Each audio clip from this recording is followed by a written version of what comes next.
In my first area, there was a family. They were the Schildbuck family, and they were definitely the best, most heaven-sent people for me to encounter fresh into the mission field.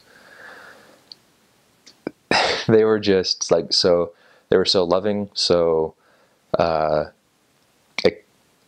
they were so accepting, and also driving, because they were a very, very interesting family in that in the middle of Austria, they loved the New England Patriots. They loved American football. And I remember, I had played a lot of high school football and stuff, got along really well with them. And I just developed a really good relationship with them. And had a lot of good experiences there going with them. They actually had us over for the 4th of July and got fireworks and everything, and they grilled. It was so cool. I remember when I got transferred away, they did something really sweet for me. So there was this local American football team. They actually have American football leagues over there, and the Sankt Pölten Invaders, the two sons in the family actually, Christoph and Patrick, they played on the team, and I had gone by a couple times, and later in my mission, for service opportunities, I actually located an American football team and dropped by randomly and said, "Hey, I played. I want to help out." And it is in the rule book that you can't officially like be on rosters and things like that. So I wasn't. We're gonna be clear with that. I just stopped by and occasionally said, we're just looking to help out the community. Can I help you guys during practice?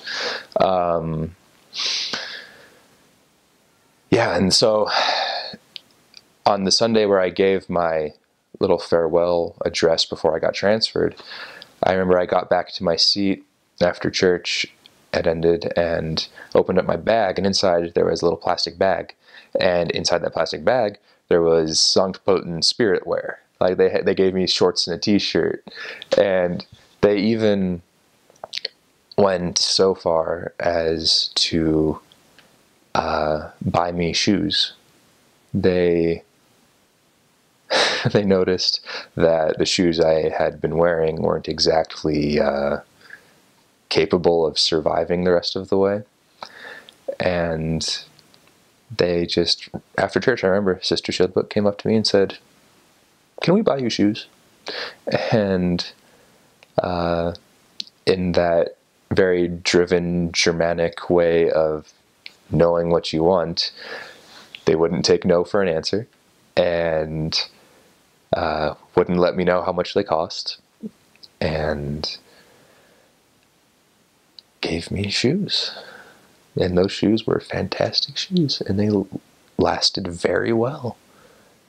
And that was definitely an enormous blessing to have during my time in my first area, was that family. And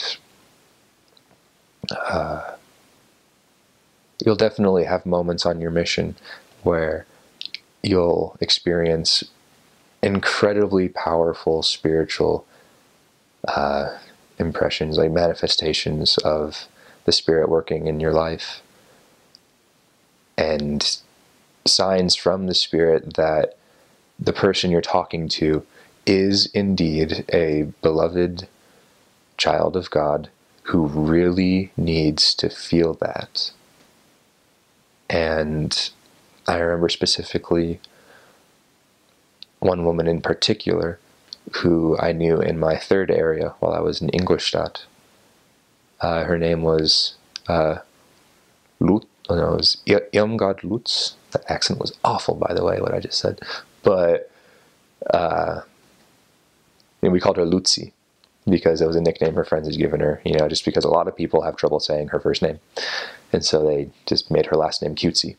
And I remember I was there in an appointment, me and my companion were there, and the elderly couple, the senior couple who was serving in Ingolstadt, came with us. And we were talking about, I believe it was the plan of salvation, touching on some of the principles there. It wasn't yet time to delve into, teaching the actual lesson, but we were kind of introducing things. And it happened on this topic twice, actually, when we were talking about the plan of salvation, but she broke down and started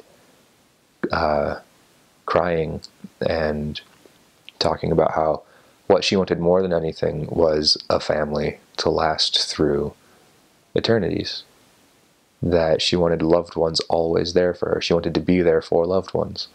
And she didn't have a husband. She didn't have children. She had gone through quite a few emotionally scarring things that she opened up to us about. And when you're sitting there in that moment, and as it'll change for each situation, but I'll describe here. In this moment, you're sitting in this little room, books everywhere, tiny little counter that leads over to the kitchen. This culture fascinated by the Native Americans. She had like these statues and things on the wall that were all reminiscent of Native American culture, and there was a calendar with the days marked off, and you didn't necessarily have enough room to move around. But you're sitting there in this little apartment surrounded by things, and you just can't deny what you're experiencing there, where you're fulfilling your purpose, or that you're helping a woman understand she is loved. That no matter what she's gone through, there are people on earth and in heaven who love her absolutely to death. And after, to play on that phrase a little bit, there's also moments where you're not sure what to do. You're really just not sure. And they can be big things and they can be little things. There was one instance where me and a companion had gotten back from an appointment. The bus system helped us get where we needed to go, super far away, trains and buses. And we got back to the town we lived in, and we didn't know where to go because we had planned out like 2, maybe 3 options of, if we have this much time when we get back, we'll go here. If we have a little less time, we'll go there, that kind of thing.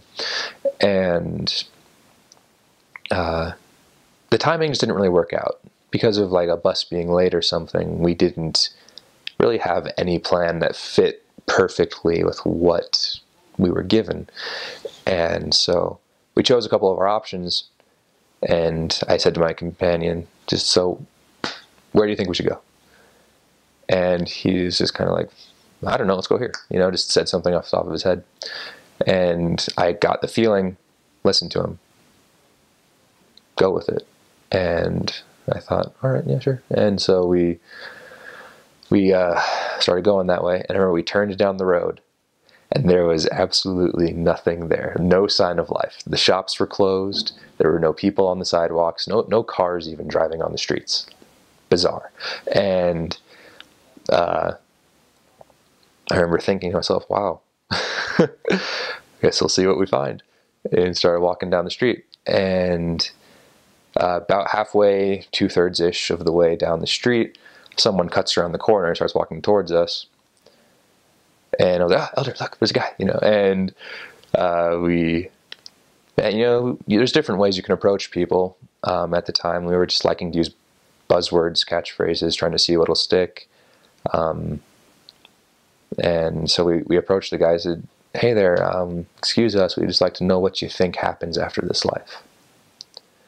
And the guy just kind of looks at us. And he says, do you want to know what I think happens, like in general, to humanity after this life, or what's going to actually happen to me? And he said, well, you, what do you think is going to actually happen to you? And immediately he was like, well, I'm going to hell. No doubt about it. If there is a God, there's no way he can get me out of that. And when we talked to him about it, just said, well, why would you think that? And just started talking more about him, what he meant by that. If someone gives you that answer, there's definitely a lot to talk about. And it was one of the most incredible experiences that I had for so many different reasons. So the companion I was serving with he's an amazing guy. He just was having some troubles with the language. It was just one of those things that didn't really click for him. And in this conversation, this is the only moment where I ever heard him speak perfect German. And I mean without any problems. His accent was fine. He spoke with perfect grammar and was responding, understanding what was being said. We traded back and forth. We talked to each other. It was a conversation between all of us, and it was perfect. And I remember we eventually ended up meeting with this guy a few times. And you learn you definitely can't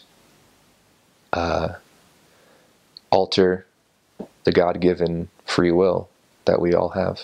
It just happens sometimes. People just get lost. They'll stop calling you back. They'll move away randomly without telling you.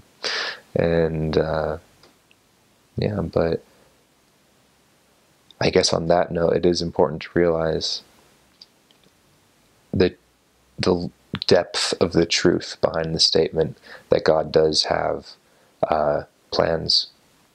He does have plans set. And that is not to say that there is fate. There is nothing that is written in stone that says, and thus shall it be, like for your life exactly this way forever. It was, there's ways to handle things. If someone chooses to go a certain way, God has a way to bring them back. And sometimes you trust it because you'll go through miraculous experiences like that where all of a sudden, out of nowhere, totally unforeseen, you just don't see him anymore. Then you try. You totally try. And for whatever reason, they're choosing not to go for it. And then you just have to move on, cry as much as you have to, and have faith move forward, because there will always be a way for each of us for things to work out. And when those times come, you just have to do it.